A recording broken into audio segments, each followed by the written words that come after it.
Oh my goodness. Hello, good morning, good afternoon, good evening. It is so great to be here today. I am King Brett, joined by 3Ball34. How you doing out there, buddy? What up, what up? I'm good. Good. Hopefully you're staying warm. I know that we've had some crazy weather down there in Texas the last couple of weeks. Yeah, and that's all I had. You're not going to say anything else? Okay, cool. We'll move on. This guy loves to talk. Glenn, how are you, man? Bing bong. That's so. In case you don't know what that is, that's a bring back to last week's episode. You got to check that out. I assume that means you're in a Subway in New York somewhere. Now I'm in my basement, but okay. Yeah, pretty close. Almost the same thing. It smells a lot better here, believe me. It's someone who's been in that Subway several times. I bet it does smell better in your house. Get to the gas, you guys. Oh, I don't, because this guy is like everywhere. If you've seen anything on Top Shot in the CNC community, if you voted for a mayor recently, like this guy is a part of everything. I am so excited. We have Mr. Sir Premium SD. How are you, sir? What's up, fellas? How are you? Your Majesty, coming from you. That's a very, very wonderful introduction. Thank you. There he is. I'm Digital so excited genius. to talk about you. I'm staring at his background, 3Ball. Like, I don't even know what to do. It's so awesome, dude. I want to talk about everything he's been doing, but that background is distracting me. What all you got back there? That looks awesome. It's baseball heavy. I know it's a hoops crowd. It's baseball heavy. That's my background. It's what I grew up. Yes, very, very true. And it comes from all over the world. Baseball is very special. They've got this thing where they put they'll go through about 10 dozen baseballs per game. And because they're throwing so many in the crowd, and that's like 10 dozen little pieces of like collectibles and little marketing things that come out. It's a very special part of the game. So I've got some really cool ones. I've got one from the 1997 All-Star game in Cleveland. Whoa. Got one from the debut, the first season of the Australian Baseball League, from all over the world, man. It's a cool little thing. And cool. They're easier to move around than a huge case of basketball, thankfully. So they make very good little pieces like that. Nice. Yeah, such a special memory anytime that you get to take a ball or any collectible away from the game, but something that they were playing with like that is definitely something as a kid or as an adult, very cool to have in your collection. So you mentioned Cleveland, used to be the Indians, now the Guardians. I've been to a few games there. I know you're a Cleveland fan in basketball. Guys, have you spent a lot of time in Cleveland or no? Never been. No. It's common, man. I mean, a lot of people skip over Cleveland, but I will tell you this. Cleveland is the best sports city in the world. Whoa. I like it. I like to hear it. You heard it here. Amazing, right? Like the whole city revolves around its sports teams. You go to a Guards game, Thursday night, Friday night, whatever. Not only the stadium is always drawn well, but all the bars around there popping. Tell me another NFL team whose owner took the team away, but they kept the actual team name in the city. Revive. Tell me another one that could pull that off, right? Touche. And then, like, the Cavs are probably the biggest one of them all because, I mean, when LeBron came into town, it happened to coincide with, like, this really important urban redevelopment that Cleveland was doing of bringing people back into the downtown area and living. And when LeBron was there, man, those tickets, those games were like the center of the city. And like all of a sudden people were coming in and they were excited about living there. And like, I mean, we can like give LeBron credit for a lot of Cleveland related things. We probably can't give him sole credit for reviving the downtown area. But he definitely played a role, and those Cavs teams definitely played a role. It felt like it sometimes, if you've seen some of those rosters from the early years, that he was doing it by himself. It looks like it, man. It really did. That's really cool, revitalizing the city just based on him being there. I mean, he was, in some people's minds, the best player in the NBA at times, and it could be argued that maybe all Still time now. in certain Yeah. people. It comes up in the chat sometimes, right, Glenn? Yeah, sometimes. Yeah, I mean, he's a great, number 2 overall. You can say maybe he's the second best player ever. I still got to go MJ. There he is. There's Jordan is a good second best player of all time. You're right, Glenn. And if you want to have and join in this debate, join our CNC chat. You are more than welcome to give your opinion, because that's what it is. It's like buttholes. Everyone's got one. It's an opinion. Go ahead and finish it, Glenn. And I was going to get a shirt that said 4 and 6 on it, for LeBron's finals record. You cannot be the best player that ever played and be 4 and 6 in the finals. You just can't. That's my opinion. I know that you're going to have your own opinion. You lived in Cleveland. He was a savior. Totally get it. I just, and I'm a Knicks fan, so I hated Jordan. I absolutely hated him when I was watching him. But just join the MJ LeBron debate on CNC Discord, Twitter. Yeah, tag Glenn. Yeah. Well, you guys recognize this shirt at all? Do you guys recognize this shirt at all? The Undertaker. Yeah. The Undertaker, bro. So this is like this shirt is one of the most important shirts in Cleveland sports history, right? And it talks about how great the greatness of LeBron, right? Mm-hmm. So it's what 2015-16 finals. They're down 3-1 to the best team that's ever been assembled. Well, sorry, I'm not going to try to start another fight. One of the best teams ever assembled. Arguably, right? yes. This is a year after. They probably should have gone the distance the year before if they didn't have some injury issues, but they're going and they're down 3-1, right? So the leader of your team, what's the attitude like? He sits there in his gym. He puts on his Undertaker shirt and says, "We're going to rise from the dead." Mm-hmm. And what did they do, baby? What did they do? What's up? Well, that's his crowning achievement. Yeah. You can't argue against that year. LeBron was amazing that year. So good. And they always bring out the stats when somebody's down 3-1 that, this many times, it's never really happened. And they just came back from the dead. What a great visualization of it with The Undertaker. I don't even know that we've talked any professional wrestling on the show yet. Might as well bring it up now, right? Mm-hmm. Yeah, it's a perfect reference. And he nailed it. Plus, the shirt's from Homage right downtown in Columbus, so it's like it was a spot on move by the kid. Yeah, he left your team twice. Yeah, he waited at least 7 minutes to attack him. Came back. Yeah. Well, this is also something that Clevelanders have a long history with of people deciding to go somewhere else. But like you said, King Brett said it. He came back, man. That tells the story. And did the whole thing. I mean, man, just what an incredible story there in his home state and where he's from. I know that was really important to him, and we all watched it from afar. So really cool that you got to experience that, and explains a lot why you're a diehard Cavs fan. It was great, and it goes even deeper. I mean, the fact that I think you guys have talked a couple times on here about the rigged 1985 draft. Was it with the frozen? Just came up a couple episodes.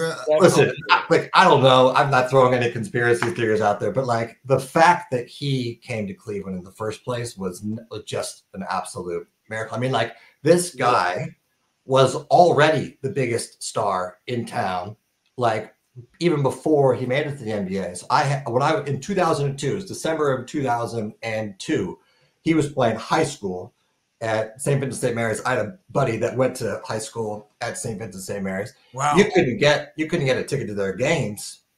I mean, Shaq was showing up at their games randomly when the Lakers were in town to go watch. We went to a game. I was in college. I was back for Christmas break and went to a game. They had upgraded it to the CSU, to the Cleveland State Convention Center, I think they called it at the time. It was LeBron's first nationally televised game. And not just him. Back then, they didn't show nationally televised high school basketball games. This was definitely a big thing for every basketball fan, much less it being LeBron's first. It was they're showing high school basketball on ESPN right now. Yeah, insane, right? And it was the best team in the country, and LeBron rocks it. I think he put up a 30 spot or something like that. Dominated. So Oak Hill, that was Carmelo's old team that they played against each other the year before, but just dominated, and the place was just rocking. And there were people that had never seen him before. And like every time he would do something, there was like his gasp. Every time he would start a jump shot, it was gasp, like just watching this guy. And he was just a man amongst kids at that point. Another it way was now, a great experience, man. They made him cover up his tattoos to be on national TV. Had some ESPN2 is very precious real estate, man. You can't just come out here. You can't just come out here. Things have changed, and I love that you knew Carmelo was on the Oak Hill team. Had the fro. That was such a cool game. We watched it on YouTube afterwards and things. Watched it live the first time, and then seeing clips and things afterwards. Just so cool. Yeah, I can't imagine the importance to the city. Obviously, like again, if I was a Cleveland fan, I would automatically put LeBron as the best player ever, just because I knew what he meant to the whole city, and that championship was enormous. So I get it. I'm just saying that, you know, we might have to get some people that are a little less biased in here. You know? I would love to talk to somebody that, like, when he left, there were a lot of people like burning jerseys, like on local news and stuff. Like, I would love to talk to one of those people to see if they are also have forgiven him for everything. If that's the case, then I think he's good. If you burned a LeBron jersey, email us at collectinandconnectin@gmail.com. We'll get you on the show. Hey, we're going to talk a ton of Cavs on the show today. We got our normal staples, Sticky, Icky, Wicky, and Name That Player, where we're going to test your fandom and get to a favorite basketball memory. But before we get to that, we got to talk about all you've been doing for the CNC community. King Brett alluded to Mayor Treats, all his digital art that's going out. You're doing such a great job on making us all look so good.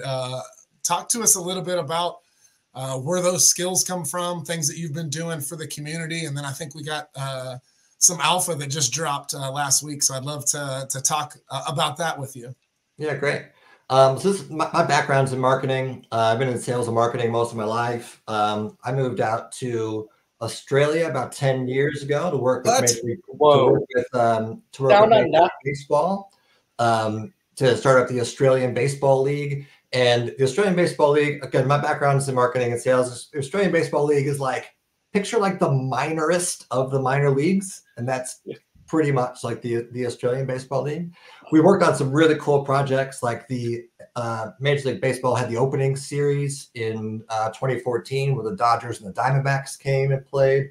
Great for the sport out there. That's cool. Got to work with some Japanese clubs like Yokohama Bay Stars. You guys up in Chicago, we had one of the players who just got signed by the Cubs, Shota Imanaga, used to play in the Australian Baseball League with us. Just a really cool couple big things. But the day-to-day was just running like really lean, a few people, key volunteers, key people around the organization trying to keep those, what at the time, emerging clubs up and running. So my job was in sales and marketing and working on some partnership stuff. But like, I always kind of knew that we were going to spend a lot of our life on social media and that was going to be our main source of marketing, but we didn't have anybody to do it. We had a lot of these really good young kids coming up that were anxious, but they didn't really have a lot of skills on it. So we just started kind of doing it on the side and developing some skills. And I realized I kind of liked it, kind of dug it. So I continued to do that and continued to drive it through. And next thing I know, I'm working with some of our sponsors and doing their stuff. So it became something that I just really enjoyed. And now I'm a freelance marketer. It's what I do for a living. And I joined up with TopShot in 2021. A little bit after you guys, I think, in the early parts of 2021. I had heard about it in like early 2021. I thought y'all were crazy. I was like, no, I'm good. And then like 6 months later in September, I jumped in and have been full in it since then. But once I met you guys, I love to take organizations that have a really, really strong, passionate base. They believe in something, they really believe in it strongly, and it's a good thing that they're doing. And they might not have all of the professional resources available to them or the budget to pay for them. But I know there's something good behind it. And I'm always looking for organizations like that to support. So that's when I reached out and said, hey, at the time we were just celebrating some of the accomplishments of the collectors that were in the group, hitting milestone moments or completing important sets and things like that. just as a way to give an attaboy to some of the people in the group. And it's grown since then. And I mean, the amount of time and effort you guys put into this is a great example of how professional the organization has become. It's crazy how much things have evolved in the past year, much less 6 months, much less a month. We're getting better every day all together and coming up with cool ways to help the community. And you have just been such a huge part. So we wanted to definitely give you 1,000 shout outs, and can't believe it's taken this long to have you on, just because we love all the work that you do, and you definitely make us look way more professional than we are. Thank you, buddy. Glenn knows what I'm talking about.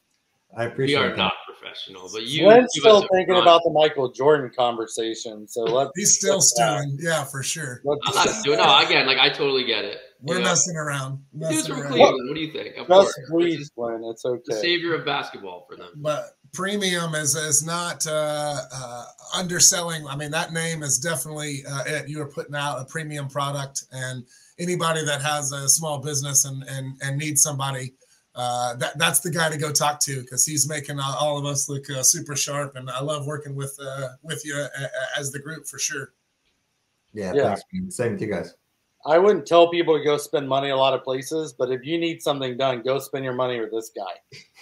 I'm just saying, or if you're running for mayor, give him moment, give him baseballs. I'm sure now that you know this, he will trade you signed autograph Hawaiian baseball 4 hours of work. But I mean, all four of us on the screen here are independent contractors, and I'm sure a ton of people here in CNC, whether you do sales or marketing of anything, you need, a digital footprint. You need social media to put out there to advertise and to remind, your audience that you're out there. So I think it's one of the most important things you could do. So I think you're helping us a ton, and I love everything you're doing.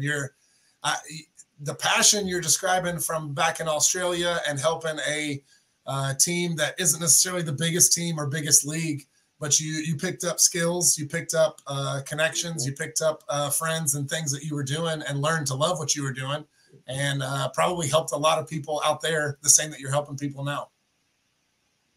Yeah, thanks, man. Appreciate that. Of course. And I think you could, I don't know if you can call CNC a professional organization, so to speak. However, we dropped something pretty good last week. Oh my. Yes, we did. Is yes, going we to make did. A lot of people looking pretty professional. Yes, sir. That's what I'm talking about. Tell us about that, man. That's a very exciting. I would love to hear more about it from the man that created it. Long time coming. I feel the CNC merch shop is live, and it's been a great first week. CNC already. merch. Let's go. Woo! Yeah. Right. This is good vibes. I don't even know if you can read it. Good vibes. Good vibes. I like it. It's just chilling in the corner over here. Yeah. I mean, a really cool decision that Dapper made to open up the gates, if you like, for the merchandise world and let everyone do it. I mean, they had a few different options, right? They could have run it themselves, right, and made a little bit of money. Probably people would have complained because they're not a merch business, it's not what they do. It's not their core competency. Focus on moments. That's right. So they open up. So let's let other people do it. They could have charged us. They could have said, hey, you got to pay us X number of dollars, whatever, for each set, whatever.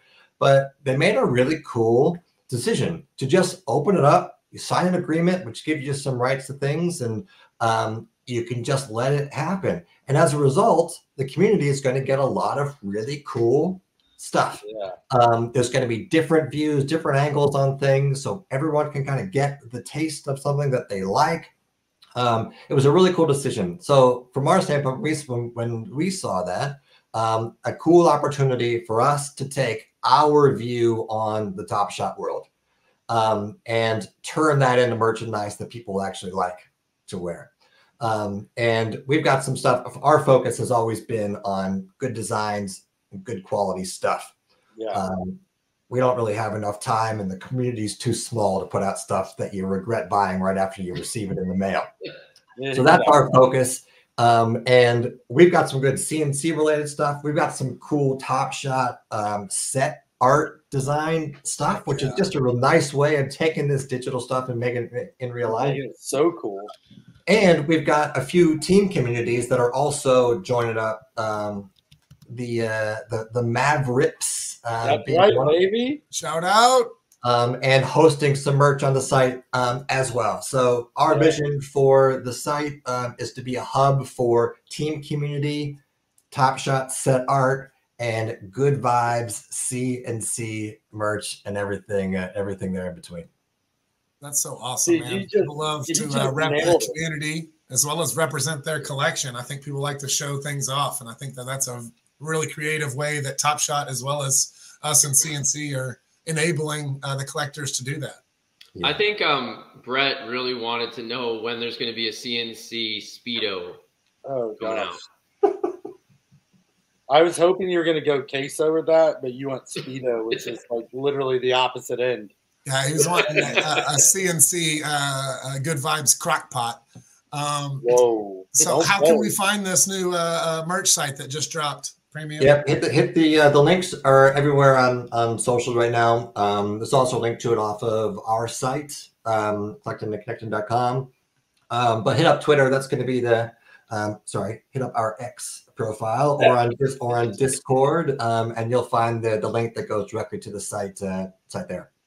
There's our website again, where you can find the link. We'll obviously put the information in the description below in the show notes as well. But like Premium SD mentioned, you can find us on all of those. I know we dropped it already, but just in case this gets clipped, wanted to tell you about the new website for the merch. It's going to be awesome. And a good way to support the community. You know, there's nothing better than merchandise. So it's like a nice tangible thing that serves two purposes. One, it helps us spread the word around, but there's also something you can have tangible that helps to throw some money back into the community. In this case, that's CNC to pay all of your handsome salaries, and also for the team communities. I think it's even more important. I mean, Brett, you can probably tell us more directly than anyone. I mean, there's a lot of people that want to do some really cool things, but revenue sources are pretty limited. But every single purchase that you make for team communities merch through the site is shared with that team community. So it's a good way to support that way also. Yeah, it's literally, it's like you get to double dip and getting something cool for yourself to collect, to have, to wear, to own, to drink, to use. But then, you know, money's also going back towards free moments, free tickets, in real life events. There's a lot of really cool stuff that just by you buying that hat, buying that shirt, buying that mug, whatever it is, buying that mouse pad, whatever it could be, you're not just helping. It's going multiple places to go back to the community, because that's what we all want. We want this to be an amazing community that thrives, that, you know, we're in it for each other, not against each other. And that's what CNC is all about. And just to prove a point, my fiance, I was outside breaking a couple like glasses, like beer mugs. Like, she's like, "What are you doing?" I'm like, "Well, first of all, we have 50 of these. I don't even know how we got 50, but I'm buying more." And she's like, "Why? What do you mean you're buying more?" I'm like, "Did you not see this web? Look." And I pulled up the website. She's like, "Oh, well, that's a cool design." I'm like, "Yeah, we got to get this one. And look at this. This is a legendary set. And this is on a glass." And she's like, "Well, obviously we got to get that one." I'm like, we have to buy all the Maverick stuff. And she's like, "Oh, that would be a good gift." And she's like planning gifts already. And I'm like, dude, there's so much cool stuff. You got to check it out. You got to support locally, yourself, your community, your team. It's just awesome. I'm super pumped about it. I think those are great points you both made about in real life events as well as games coming up, that you're going to want to rep your community or rep Top Shot or rep a set because you're going to rub elbows with other collectors and meet other people in the community. And it'll be fun for the pictures. Maybe you're on screen with us and you come join the podcast. It'd be great to rep a hat like King Brett does every week. Love that. Well, let's be honest. We have a very long list of people that want to be on our show, and it's like a VIP thing at this point. There's a big waiting list. That's funny you say that, but I've had a couple comments here recently when I've had to turn people down because we're already booked, and they're like, "Man, there's more people that on this than I thought there was." Yeah, but a great way to move yourself up a couple spots is repping some merch. And just saying, it couldn't hurt. It's not a guarantee, but it couldn't hurt. I say some envelopes with cash in the mail that would help too. Maybe a frozen envelope of cash. So. Let's talk a little bit. I gotta stomp the good vibes for 1 second. I gotta ask Premium SD right here, what happened to the Browns? Oh, you went there. What happened to the Browns is the most Browns thing that ever could happen. I mean, I knew they were doomed when somebody made them the favorite to win the game. Oh, man. As soon as that happened, I was like, nope, it's not going to be our year for it. So, nope, not going to happen. The bookies jinxed us. The spread does not look favorable. Yeah. But like a really cool season, having a story. People are going to remember Joe Flacco forever. And one of my favorite stats was that Joe Flacco actually, before joining the Browns, I think had like the second or third most touchdown passes in Cleveland Browns Stadium than any other quarterback, because I think the Browns have been through 30 some quarterbacks since they reformed, but the Ravens came in and just stomped the Browns so many times at home that he was able to put up some stats. So we're always going to have that memory. And I think at the end of the day, still, despite an early exit, you got to call this season a good, happy surprise. I was rooting for you guys. Your defense was so good most of the year. Yeah. And then they come in. I don't know how they allowed all those points, but I thought they were going to kill Houston. Yeah. So did I. A lot of people did. But, you look back on it also, like, maybe their best player was out most of the season. Nick Chubb was out most of the season, and, like, those things happen everywhere. But, like, hopefully they can take this and move it on to next year and come back bigger and better. Yeah, and Joe Flacco actually is from Morristown, New Jersey, which is about 20 minutes away from where I live. So it's your fault. It's my fault. Yeah, we planted him there. That's what it is. It's all your fault. Merchandising. Yeah, I think baseball's the flamethrower. I think we talked Dee Podesta and Moneyball and Deshaun Watson on a previous episode, speaking of Browns. But pretty crazy that he's ended up there and in charge of the managing side. Pretty cool. And hopefully, kind of gets that straightened out for next season and gets y'all in a better place. But we definitely had higher hopes for you guys. Same with the Cowboys. We had we let things down as well, so we won't talk about that. Just keep it moving. I think a big difference there is the Browns fans are used to it, and I think there's a lot of people in Cleveland that prefer them as the lovable losers. Sadly, the younger Cowboys fans feel the same way. If you're 24 right now, you don't even know anything different. It just feels like another year of losing after a 12-win season and just throwing it all away. But anyways, basketball podcast, NBA. So the Giants suck, so we'll just throw that out. Yeah, all of our teams, no bueno. So let's go to basketball, where at least our teams still have a shot. All of our teams have winning records, right? I believe. Yeah, I think so. Yeah. Awesome. Let's keep that going. Good vibes. Let's not fact check that, though. Let's just move on. So speaking of looking things up, getting ready for this episode, researching the Cavs and looking up different things for our boy Premium SD, we got Sticky Icky Wiki, our segment of the podcast where we were researching and found things on Wikipedia that kind of stuck to us, and I wanted to bring up Ted Stepien, excuse me. Stepien. I've heard of the Stepien rule my entire career, but didn't really know about him that much. Just lots of jokes towards it. A previous Cavaliers owner, if you didn't know, from 1980 to 83, just 3 years of ownership. Ended up owning several basketball teams and a hockey team and some other things, but he's known, and that rule became because he was apparently a pretty terrible owner. But it was mostly, from what it seems, that he was just trying to win right now. And he made several trades in a row, ended up trading 5 first-rounders, which is between 82 and 85, giving up all their first-round picks, which became the rule to where they weren't allowed to, consecutive first-round picks in years that you're not allowed to do anymore? I You guys know about that? Yeah.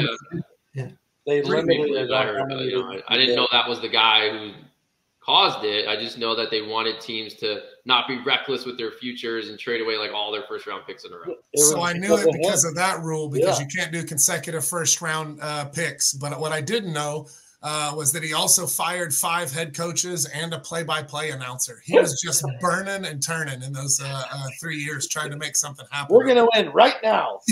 But to be fair, every fan's like, yes, let's win right now. Let's do it. This is it. And then they hate him afterwards, you know. But Premium, I think that worked out because you had such a bad experience there with that guy and ended up getting Dan Gilbert is the current owner. Mm-hmm. Yeah. And before him, Gordon Gund, who was a big driver behind the Gateway Project, which brought the Cavs and the Indians at the time, brought the stadiums downtown. They were both sort of big, important pieces of that move, which, again, not to talk about the history of Cleveland from an urban development standpoint, but was just one of those things that just changed the city around. I think Glenn sees this as well as everybody that has been in a growing city at some time, is that the team ends up moving out to the suburbs or somewhere outside of the downtown area, which isn't good for bringing people downtown eventually when you do need that hub. And that's cool that they did bring them back. It changed everything. I mean, the old stadium, the old arena for the Cavs, the Richfield Coliseum, was like a halfway between Cleveland and Akron, like in the middle of nothing. Like it's been raised now, and I literally think it's just a plot of grass now. Like no one's wanted to use it for anything else, which says a little bit about the location where it was. Some really great memories. I mean, that was where the Cavs. They had some great years there. You know, I saw my first Cavs game in that arena. My dad got us for my it was 93, so it would have been my 9th birthday. Got me tickets to go for us to go watch Michael Jordan and the Bulls when they came into town, and just had one of those awesome experiences. It was like, I mean, of course, Jordan did what Jordan does. I think he probably put up a 30 spot and took care of business. But the Cavs won the game, and of course the Bulls were in town, so it was just like electric. Those Cavs teams were pretty good, you know, and they were fun teams also. That was Brad Daugherty and Mark Price and Hot Rod Williams, Craig Elo. Like there was some really good and fun teams that were going on there. I've also got another like really specific memory from that game because we were sitting next to this family, and it was a woman and like a super small kid, like just popped out, sort of a kid situation. And my dad got us pretty nice seats, kind of in a lower bowl, about halfway up or so. So they weren't bad seats at all. And every time, she was mostly focused on her kid, but like every time the announcer would say something related to Larry Nance scoring a bucket, subbing in, whatever, she would just kind of look up. About halfway through the game, my dad starts talking to her and said, "Hey, what's going on?" Turns out this is Larry Nance's wife. Watching the game and following around. And sure enough, she's got her 3-month-old in her arms, Larry Nance Jr. Crazy, man. Wow. Future NBA star. Catching one of his first Cavs games, watching his pops play, and then fast forward however many years later, and he's suiting up for the squad. That's crazy. So cool. Just a nice little thing, and so there's a lot of great memories from that time, from those Cavs teams. Cool memory. I loved those early Cavs, early '90s Cavs jerseys. Those were pretty sweet. Brad totally. Yeah. What do you think about Donovan Mitchell? Do you think he's overrated? Do you think he's awesome? Like, how do you think he's been playing? Oh, he's been amazing. I mean, are you trying to underrate him so that you can accelerate his visit to New York? Is that what you're trying to do? I don't know if you want him, man. Brunson owns him in the playoffs every year. I don't know. I don't know how you could not want him, dude. He is a stud. He can flat play. You're not used to as a Cleveland fan, you're not used to like the Cleveland team being like on the receiving end of like a blockbuster trade. It usually happens the other way around, where they're trading one of their stars that will eventually leave. But like a great move, a great fit, a great superstar. We've already had some amazing moments with him. I mean, putting up that 71-point game last year was just one of the most special memories we're gonna have. And I mean, if only there was a way to remember it forever as some kind of digital moment. Yeah. I love it. And one of the best thumbnails of all time is that moment with like the whole squad behind him, his jersey soaked, like just really, really great. That's the Top Shot 50, right? Is that the one, the legendary? Yeah. The thumbnails have been so great lately. All the little details. If you've been on the platform and watching it, I mean, they're just evolving. Each, it's great. I love seeing it. Yeah. But he's been awesome, and like, who knows how long he's going to stay. That's not really on the mind of everyone. But like when the team is all healthy and the team's all pumping, like since Paris, they've been on a pretty good streak, pretty good run. And once everyone's all healthy and pumping, you never know. You get into the playoffs, you got a shot at doing it. And like, regardless, these are some really fun teams to watch. They're drawn well at home, and it's really good to see. So it's been great having them as part of the squad. Nice. Well, let's move to our next segment. Glenn, will you introduce it? And then we'll have King Brad ask Premium ST about his favorite basketball memory after that. But let's test his fandom a little bit.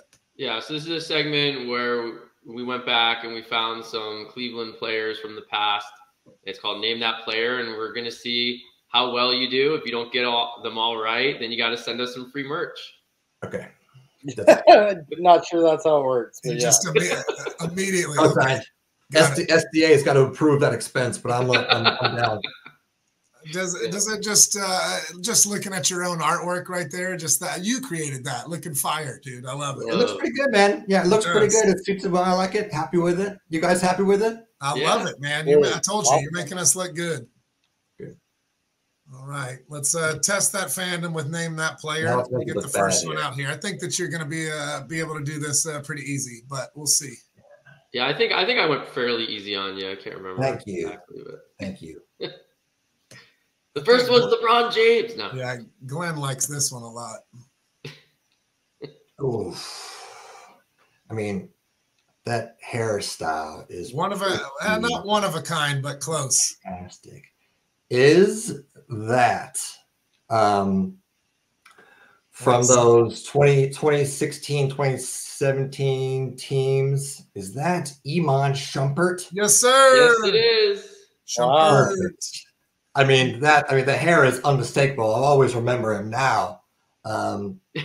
Yeah, great, man. Great part of that team. Again, good memories, good vibes all around from top to bottom with that squad.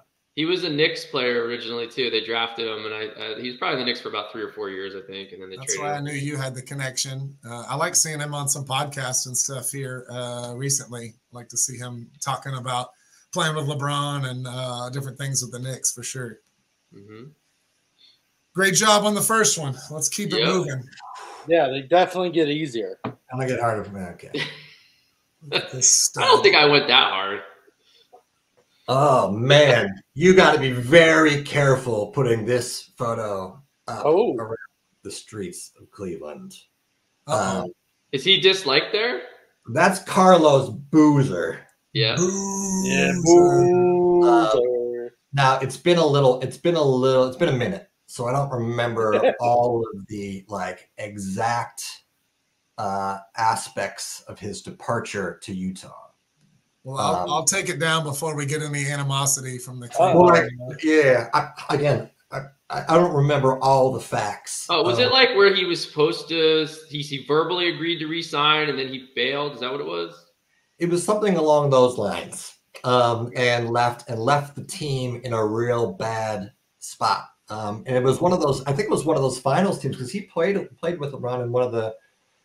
Maybe the year before, a couple years before they went to the finals. Anyway, they were a team that was turning it around, and he was a big part of it. He's probably the second best player on the team. Yeah, he was a very good power forward for a while there. Yeah. Anyway, I think let's all sort of go back and check our facts before we get too crazy with the hate. But I just remember there is some poor Carlos Boozer vibes. Yeah, Carlos, if you're watching this, we apologize for not being sharper on the details. I don't apologize at all. Yes. Yeah. All right, let's finish it strong. Name that player with Bimbo Coles. No, pretty solid dunker right here. Zydrunas Ilgauskas. Yeah. Is there any chance that with his the way he's got his face here, is that Ricky Davis? I like these intros. Yes, sir. Oh my goodness. Okay. I'm not even upset. You nailed it. See, Premium, he's good at podcasting because he's just he's making us think he doesn't know it, and then he's just crushing that answer. Like, there's no way. And there's no chance that it possibly could. Is it? Ricky Davis. Oh my. Love it. Good job. 3 for 3. Pow, pow, pow, pow. Nice.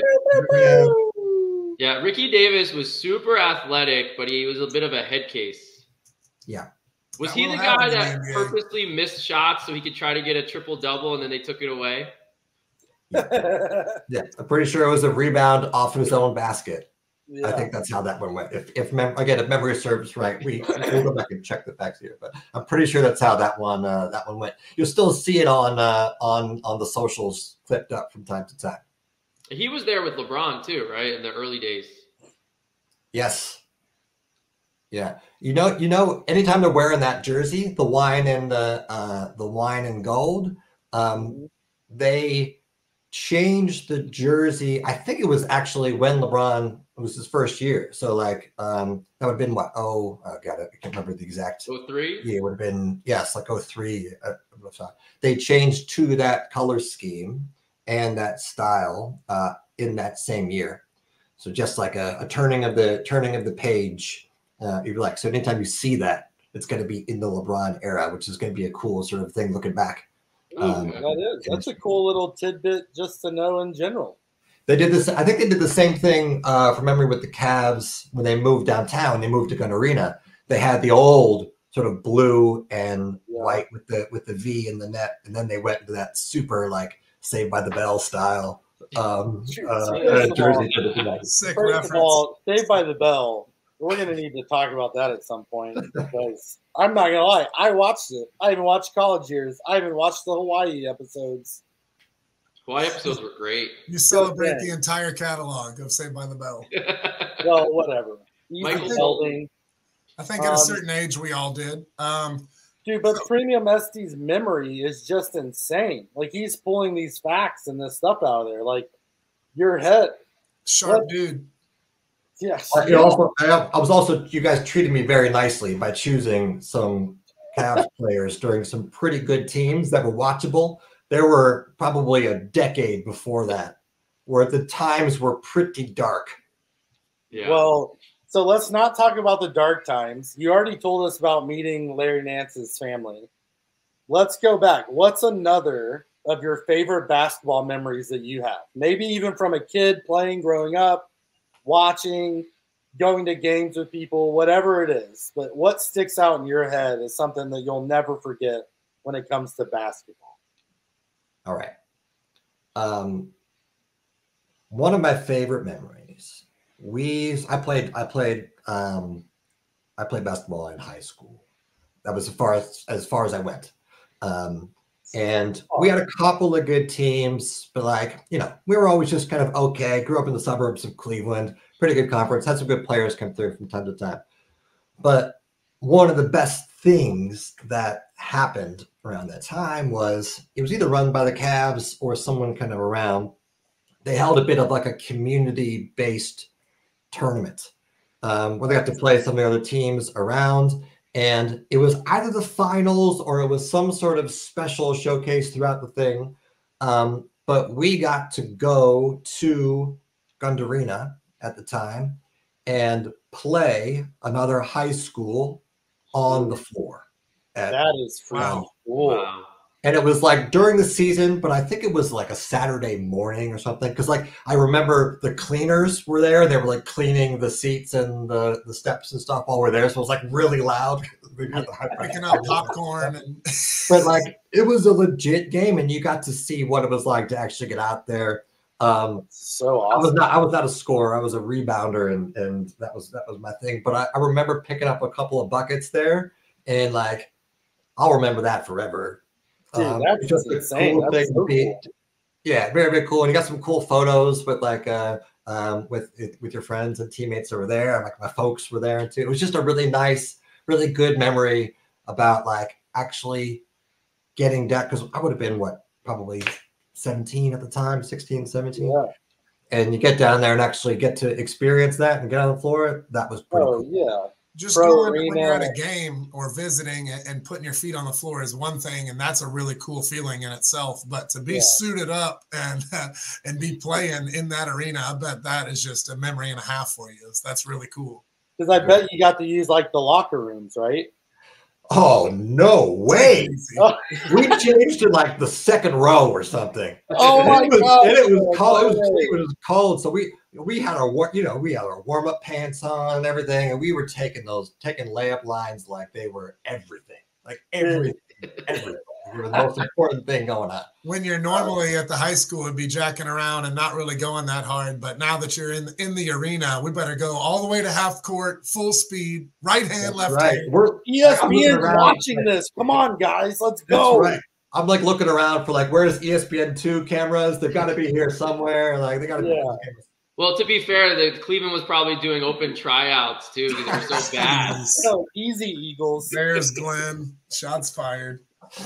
I'm not even mad at that one, Glenn. That's probably right on the money, because that was right in that dark period. What a cool memory and experience to just have. Yeah, that was great. Just awesome, dude. Yeah, and how's I want to know how the mayor campaign is going. From that to that, obvious transition.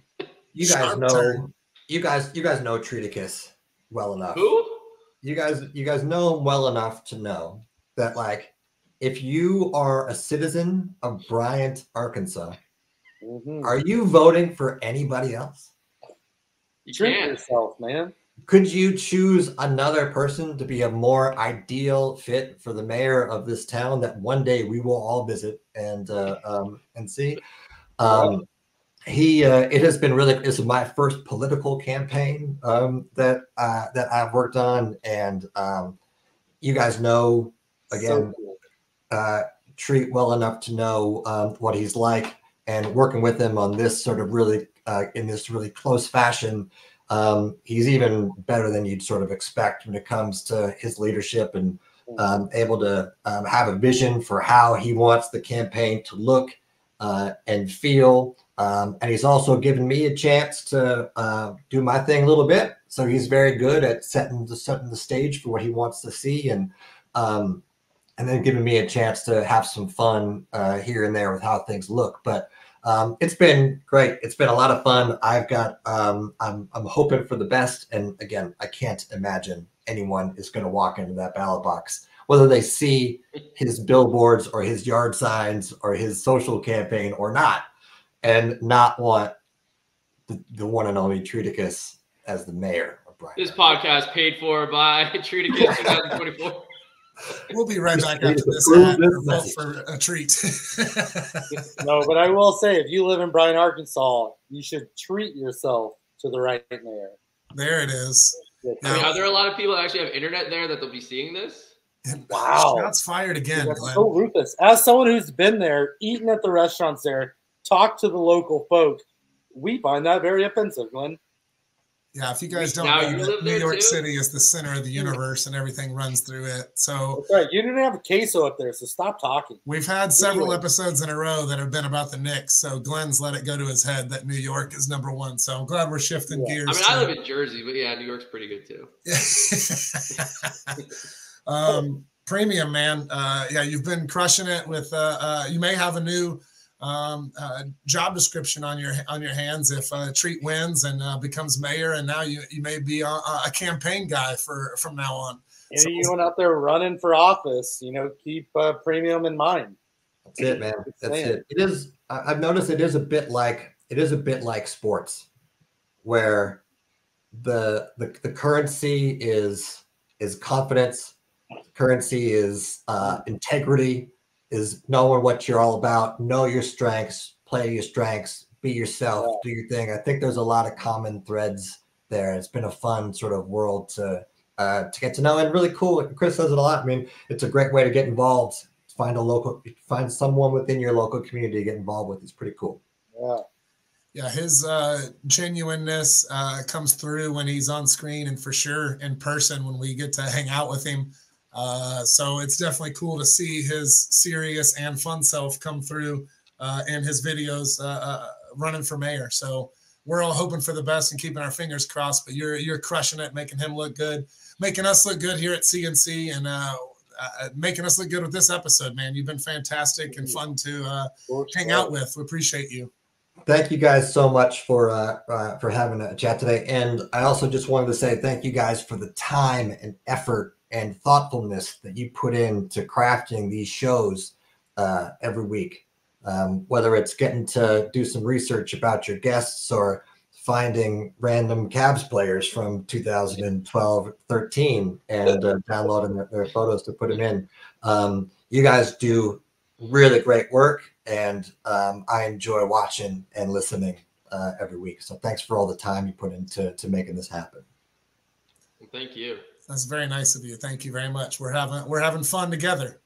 Yeah, and on a serious note, Premium SD, this is the first time I've ever interacting with you that much. You come off, and I can tell it's genuine. You are like one of the nicest human beings that we've ever had on here. Like you can tell just your energy, and it's a fantastic thing. Thank you, man. I appreciate that. That's the nicest thing you ever said, Glenn. I was rooting for most of the podcast. Oh man, I want to make Glenn politically correct. This is me and King Brett were feeling it, but Glenn said it. I love it. Yeah. No, you guys bring the good vibes, man. I'm just swimming in the pool. I appreciate that. Bro, I love you said that, but at the end of the day, none of us could do it without each other, and you're such an integral part of that. Just from literally saying, hey, this is my vision, but I really like this, and it's like something horrible, and you turn it into a freaking Rembrandt or Picasso. It's like dude, you're the man. We appreciate everything you do. Glenn, 3-ball. This is it. We're wrapping up episode 32 of Collectin and Connectin right now. Beautiful. Mind blowing. See you guys on the next one. Jeez.